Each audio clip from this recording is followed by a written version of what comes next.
I studied the life of David and I discovered it was not just the anointing that made David king. 1 Samuel 18 verse 1 to 4. After David destroyed Goliath, David gave a speech and immediately the Bible said Jonathan removed his robe, gave to David and bowed down and worshiped him. Saul came and insulted him.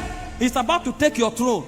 And Jonathan endorsed it. When Saul wanted to kill David, Jonathan was the one that taught him the secret of escape. David would have died. So there are certain relationships that if you don't have and manage well, you may be anointed, but you will not have impact and you will not succeed. So relationship is a vital ingredient of power. And for you to be able to regulate relationship, there is a power that controls it. 1 Chronicles 12:22, the Bible said daily men joined themselves to David until his host became like the host of God. There is a power that control relationship. When you see people gathering around somebody, there's something he has and there is something he's using to nurture that thing that he possesses. People don't have time. If people have time for you, there's a power in your life and that power demands certain consecration for it to be sustained. How do you sustain relational power, which is very vital in your rising? Number one, wise comportment. 1 Samuel 18 verse 14 to 16. The Bible said David behaved himself wisely before the king.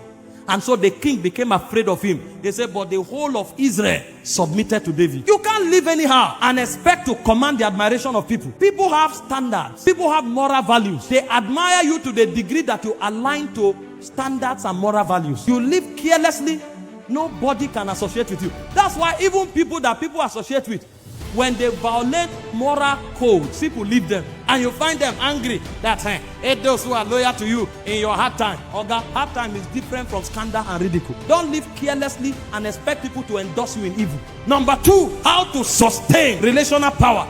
Genuine love for people and not what they have to give. The moment people discover that you are a parasite, to irritate them. Anybody who can sustain relationship is somebody who loves people genuinely. John 21 verse 15 to 16. Jesus came to Peter and said, Simon, lovest thou me more than this? He said, Lord, you know I do. He said, keep my lamb. Simon, lovest thou me more than this? Lord, you know I do. Keep my lamb. 3 times. The third time, lovest thou me more than this? Say, yes, you know. He said, keep my sheep. No relationship thrives except as love is proven. There are people who only call you when they have needs. The moment you see their call, there's no food at home. The moment you see their call, they need school fees. The moment you see their call, they need small cash. If they do it once, twice, thrice, the next time they call, you block them. It's not your fault. Everybody hates parasite. It's a wicked disposition. And so if you want to build the power for relationship, you must be selfless and sacrificial. Only sacrificial people can sustain relationship. Number 3, how do you build relational power? Is by sustaining integrity. Ephesians 4:25, Proverbs 25:19. If you are somebody who is not consistent,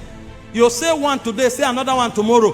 People will become careful of you because they want to defend you. While they are in the heat of the battle, you will now call them aside and say, I'm sorry, that thing I said is not like that. Really? And you allowed us to get to this level. They will never stand with you again. You want to build relationships that matter? Be honest, be truthful, have integrity. See, it's better to tell people the truth, let them leave you, than to keep them with a lie. The day they discover it, they will not only leave you, they will hate you. Number 4, true respect and honor. Philippians 2 verse 3 and 4. The Bible said to esteem others more than yourself. Even those who are under you, honor them. Every human being commands respect. If you treat people like rags, a day will come, they will say, you are not my God. They will walk away.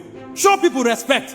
They are not slaves. Let them know that they are worthy of honor. The Bible said in 1 Peter 2:17, say, honor all men. There's a place for rebuke. There's a place for correction. There's a place for chastisement. But they must know that you honor them. Number 5, how do you build relational power? Is through humility. Again, Philippians 2 verse 3, Proverbs 13 verse 10. The Bible said every strife comes from pride. Everywhere there is contention, the Bible says pride is at the root of it. And so if there will be peace, then there will be humility for that to happen. You need relationship. I was telling them in the pastor's training yesterday, when Jesus died and he needed to be buried, none of the apostles who were praying could help. The Bible said it was a secret disciple that had the power to help. There are those who talk to God, there are those who talk to the governor. Jesus wouldn't have had a tomb to be buried, except as those who talk to governors showed up and say, don't worry, we will give him a grave that nobody has ever been buried in.